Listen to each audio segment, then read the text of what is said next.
Hello friends, welcome to my channel. तो आज मैं आप सबको कुछ ऐसे रेशियोज के बारे में बताऊंगा जिसके थ्रू आप एक कंपनी के बारे में बहुत कुछ जान सकते हैं इंटरेस्टिंग। तो चलिए शुरू करते हैं। और एंड में मैं आपको ये भी समझाऊंगा कि आप ऐसे रेशियोज कैसे क्रिएट कर सकते हो स्क्रीनर पे। So let's start. सबसे पहला रेशियो जो मैं इसके बारे में आपको बताना चाहूंगा वो है cash conversion cycle. Cash cycle नाम से ये आपको मिल जाएगा। तो कैश साइकिल के अंदर होता क्या है? कैश साइकिल का मतलब ये होता है कि एक कंपनी के पास जो पैसा है उसको वो कन्वर्ट करके अपने जो भी वो काम करती है इन्वेंट्री के थ्रू, जो भी चीज बेचती है उस सामान के थ्रू उसको बेच के वापस कैश में कन्वर्ट होने में कितना टाइम लगता है, कितने दिन का टाइम लगता है। तो ये होती है कैश कन्वर्जन साइकिल। तो कैश कन्वर्जन साइकिल जो है जितनी कम होगी उतना बढ़िया होगा, यानी कि आपका कैश जल्दी जल्दी आपके पास वापस आ रहा है। ठीक है, तो जितनी ज्यादा छोटा होगा कैश कन्वर्जन साइकिल उतना बढ़िया होगा। तो डॉक्टर लाल पैथ के अंदर, जैसे मैं भी आपको एग्जांपल में दिखा रहा हूँ, कैश कन्वर्जन साइकिल जो है वो है -54 डेज। इसका मतलब ये है ये अपने खुद के पैसे पे काम ही नहीं कर रहे, ये अपने सप्लायर से, मैंने आपको बताया था अपनी वीडियो के अंदर, सप्लायर का पैसा लेते हैं और सप्लायर के पैसे के थ्रू अपना काम चलाते हैं। ठीक है, सप्लायर से सामान क्रेडिट पे लेते हैं, उसके बाद अब जो जो भी इनके पास सामान होता है वो उसको सेल कर देते हैं और सप्लायर को बाद में पेमेंट करते हैं। यानी कि इनका बिजनेस सप्लायर के पैसे पे चल रहा है, अपना खुद का पैसा है, इनको डालने की जरूरत ही नहीं पड़ती अपनी इन्वेंट्री के अंदर। तो ये बहुत ही इंटरेस्टिंग बिजनेस है क्योंकि बहुत ही कम बिजनेस है इंडिया के अंदर जिनके पास इतनी ज्यादा पावर होती है कि वो अपने पैसे की जगह अपने सप्लायर के पैसे पे काम करे, जिनका कैश कन्वर्जन साइकिल नेगेटिव हो। तो ये बहुत बढ़िया साइन है, बहुत स्ट्रॉन्ग साइन है स्ट्रॉन्ग कंपनी का कि कैश कन्वर्जन साइकिल नेगेटिव में हो। ठीक है, अब सिर्फ मैं एक एग्जांपल दूंगा, कोई और कंपनी का एग्जांपल दूंगा ताकि आपको पता चले कि हाँ कैश कन्वर्जन साइकिल बड़ी भी होती है कई कंपनीज में। जैसे मैं आपको ले आता हूँ अडानी ग्रीन के स्टॉक के ऊपर। इसकी कैश कन्वर्जन साइकिल है 129 डेज। 4 महीने 10 दिन लगते हैं इनको पैसा वापस कन्वर्ट करके अपने पास लाने में। और वैसे ही टाटा स्टील जो है उसको भी 71 डेज लगते हैं कैश कन्वर्जन साइकिल पूरी करने में। ठीक है, तो ये हो गया कैश कन्वर्जन साइकिल। तो जो कंपनी जो जिनकी कैश कन्वर्जन साइकिल बहुत फास्ट है वो उनका फ्री कैश फ्लो बहुत अच्छा जनरेट होता है, और जिनका नेगेटिव है ऐसे बहुत कम कंपनीज है। तो उनकी स्ट्रेंथ शो करता है ये। उसके बाद हम अपने सेकेंड रेशियो की तरफ चलते हैं। जो सेकेंड रेशियो है वो है ट्रेड रिसीवेबल्स अपॉन में सेल्स, यानी कि जितने भी सामान है कंपनी बेच रही है उसमें से कितना प्रतिशत कंपनी जो है बेच रही है वो उधार पे बेच रही है। ठीक है, क्योंकि कई कंपनी होती है अपनी सेल्स तो दिखा देंगी कि हमारी 20% सेल बढ़ गई, 30% सेल्स बढ़ गई, उनकी 30% सेल्स उधार पे हो रही है। रियलिटी में उनके पास पैसा ही नहीं है, कैश क्रंच हो रखा है। तो आपको पता ही चलता है कि कितना ज्यादा, कितना परसेंट उन्होंने अपने सेल्स जो है वो उधार पे करी हुई है। तो आइडियली किसी भी कंपनी की उधार की सेल्स जो है 15% से ज्यादा नहीं होनी चाहिए। 15% से ज्यादा है तो आपको उस कंपनी और डिटेल में पढ़ना चाहिए, उससे थोड़ा सावधान रहना चाहिए।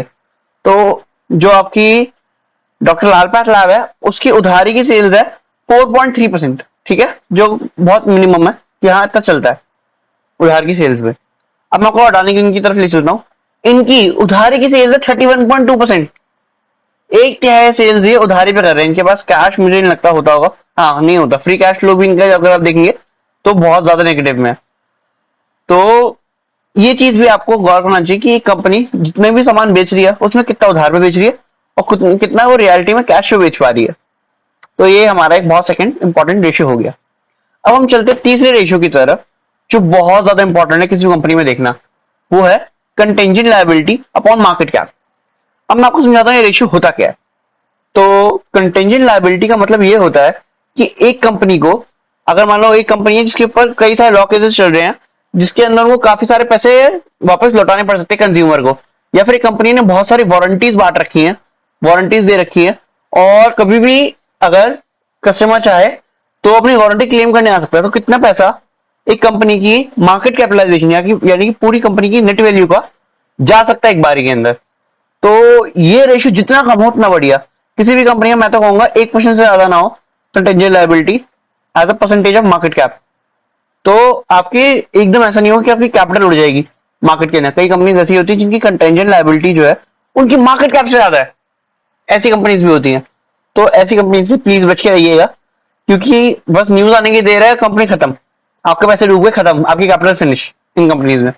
तो ये एक बहुत ही बड़ा रेड फ्लैग हो जाता है किसी कंपनी का कंटेंजेंट लायबिलिटी बहुत ज्यादा है as compare to market cap. अब ये वाला जो रेशियो है contingent liability as a percentage of market cap, आप इसको बैंक्स में और एनबीएफसी में अप्लाई मत कीजिएगा, क्योंकि उनकी सारी कैपिटल जो होती है बैंक की, एचडीएफसी बैंक है, तो वो सारी कैपिटल उनकी नहीं होती, पूरा लेवरेज बिजनेस है जितने बैंकिंग है एनबीएफसी का बिजनेस है। तो उसके अंदर हम लोग कभी भी पैसे लेने जा सकते हैं, तो उनकी कंटेंजेंट लायबिलिटी जो है हमेशा बहुत ज्यादा आएगी। तो अगर कहते हैं कोई बैंक है या फिर एनबीएफसी है, उसमें आप ये मत देखिएगा, लेकिन बाकी जो बिजनेस है उनके अंदर ये जरूर चेक कीजिएगा। अब मैं दिखाया, जैसे मैं आपको दिखा दिया, इसका तो 0.07% है, बहुत ही कम है। अब मैं दिखा रहा हूँ टाटा स्टील का। टाटा स्टील का contingent liability as a percentage of market cap is almost 30%। तो ऐसे स्टॉक से थोड़ा बच के रहिएगा। जो बहुत अच्छी अच्छी कंपनी होती है, जैसे नेस्ले इंडिया, अगर मैं आपको दिखाऊं तो उनकी कंटेंजेंट लायबिलिटी जीरो है, 0.00 समथिंग परसेंट, तो इतनी कम है। तो कमाल की कंपनीज की कंटेंजेंट लायबिलिटी इतनी कम होती है। अब मैं इनकी बाकी रेशियो जो मैंने अभी डिस्कस किया वो भी दिखा देता हूँ। इसकी कैश कन्वर्जन साइकिल इनकी भी नेगेटिव है, जो बहुत अच्छी बात है, बहुत ही कम कंपनीज का होता है। और इनके उधार की सेल्स है 1.2%। तो ये तीन रेशियोज हैं जो आपको किसी भी कंपनी में जरूर चेक करनी चाहिए, जो आपको बहुत ज्यादा इंसाइट प्रोवाइड करेंगे। अब हम चलते हैं, अब हम ये सीखते हैं कि ये आपने रेशियोज बता तो दिए, लेकिन हमें रेशियोज मिलेंगे कैसे। आपको सिंपली करना ही है, आप जाइए स्क्रीनर के ऊपर, सर्च करिए screener.in, जो फर्स्ट लिंक आएगा उस पर क्लिक कर दीजिए। उसके बाद जिस भी कंपनी के ऊपर आपको रिसर्च करनी है, जैसे I will take Divi's lab, उस पर रिसर्च करनी है, आप आ गए। आपको नीचे जितने भी रेशियोज है ये नहीं दिखेंगे, ये मैंने ऐड करे खुद। आपको यहाँ पर जाना होगा एडिट रेशियो पे। एडिट रेशियो पे आपने क्लिक कर दिया। उसके बाद आपको अगर आपको जो जो रेशियो चाहिए अगर वो यहाँ पे मिलते हैं तो ठीक है, और अगर नहीं मिलते तो आपको बिल्कुल नीचे आ जाना है, यहाँ पे जाना है क्रिएट न्यू रेशियो पे। ठीक है, क्रिएट न्यू रेशियो पे गए। ये चार रेशियोज ऐसे हैं जो मैंने खुद क्रिएट करे हुए हैं।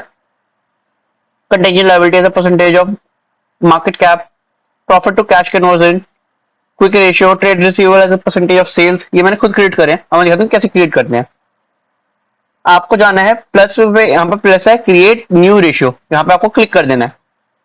यहाँ पे क्लिक करने के बाद जो भी आपको रेशियो का नाम देना है, जैसे अगर मैं दूं trade receivable as a percentage of sales, इस ये वाली रेशियो में क्रिएट करनी है। इसका शॉर्ट नाम रखना है, मैंने इसको कर दिया टीआर अपॉन सेल्स। ठीक है, मैं जल्दी जल्दी करके दिखा रहा हूँ। और इसकी यूनिट आपको रखनी है परसेंटेज के अंदर, परसेंटेज के अंदर बताए कि कितना उधार पे बेचना है। उसके बाद आपको सिंपली फॉर्मुलाज में इंसर्ट कर देना है। मैं आपको सारे फॉर्मुलाज अभी एक बारी में बता देता हूँ। ट्रेड रिसीवेबल्स यहाँ पर आपको मिल जाएंगे, यहाँ पर ट्रेड रिसीवेबल मिल गया, ऐसे आपको यहाँ पर क्लिक कर देना है। इनटू, अगर इनटू 100 क्योंकि आप परसेंटेज में निकाल रहे हैं, डिवाइडेड बाय सेल्स। ठीक है, ये आपने कर दिया। उसके बाद आप डिस्क्रिप्शन में कुछ भी लिख दीजिए। उसके बाद आप यहाँ पे सेव कर सकते हैं, शो प्रीव्यू। ये रेशियो पहले से एग्जिस्ट करता है तो इसलिए मेरे को ये एरर दिखा रहा है, बट हाँ ये इसका फॉर्मूला हो गया, तो आपको आ गया कि trade receivable as a percentage of sales कैसे करना है। मैं वैसे ही आपको बाकी फॉर्मुलाज दिखा देता हूँ। Contingent liability as a percentage of market cap का फॉर्मूला देख लीजिए, यहाँ पर मैंने खोल दिया है। कंटेंजेंट लायबिलिटीज आपको यहाँ पर क्लिक करना है, यहाँ पर आपको मिलेगा कंटेंजेंट लायबिलिटीज, आप सर्च करेंगे into 100 divide by market capitalisation. ठीक है, अब जैसे ही सर्च करना शुरू करेंगे यहाँ पर आपको ऑप्शन में दिखा देगा कंटेंजेंट लायबिलिटी और मार्केट कैपिटलाइजेशन। और profit as compare to cash, ये वाला तो मैंने आपको रेशियो समझाया नहीं। आपको कैश के साइकिल जो बताया ना मैंने, वो आपको रेशियो वैसे ही मिल जाएगा। आपको बस यहीं पे जाना है, जो नॉर्मल आपकी सर्च स्क्रीन आती है, और यहाँ पर आपको मिल जाएगा cash conversion, cash conversion cycle, ये आपको खुद ही मिल जाएगा। आपको यहाँ पर क्लिक करना है और उसके बाद सेव टू क्विक रेशियो कर देना है। जितने भी आपने रेशियोज क्रिएट करे और आपको जो जो रेशियोज यहाँ पर मिले वो आपकी मेन स्क्रीन पे यहाँ पे सेव हो जाएंगे। तो अगर आपको ऐसी वीडियो और देखनी हो तो मेरे चैनल को जरूर सब्सक्राइब कर लीजिएगा, और मैं अगली वीडियो किस बिजनेस का एनालिसिस करते हुए बनाऊं वो मेरे को प्लीज रिकमेंड कीजिएगा। And thank you for watching.